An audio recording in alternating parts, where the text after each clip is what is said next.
Here's a brief introduction to an upcoming project just from the class stream on the class website here. It's going to be about the electromagnetic spectrum. And it's really going to be somewhat of a deep dive into just one portion of the spectrum, and everyone will be doing different values here. And what you're really going to do is just look at the range of the electromagnetic spectrum, and you're going to choose a frequency that's inside that spectrum. And again, that'll be anything from, somewhere around, 10 to the 7th, 10 to the 8th, all the way up to 10 to the 22nd power of hertz. And view this presentation so we can see it. What you're going to start with is once you've chosen that frequency, you're going to answer some really deceptively simple questions. These will really form the whole foundation for everything you're going to do after. And these questions, is to run through them, is of course, what frequency are you studying in hertz? Feel free to round that to the nearest 100 or 1,000 or just single digit is fine, but make sure you know where on the frequency spectrum you are. I want you to calculate the wavelength. It'll take some scientific notation, but not so difficult yet. And then we get to something quite difficult for some of you. It will be, depending on what wavelength you have, is what is something of similar size?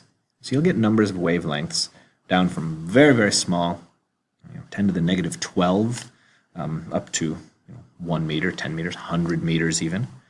And you'll find that something of similar size could be anything from, if it's a meter, maybe that's the length of your dog, whereas if it's 10 to the negative 11th meters, maybe that'll be the size of a certain type of single molecule. So we'll really have a great range of values there. And then what type of electromagnetic wave is it? So is it in the X-ray range or the radio range, microwave, visible light?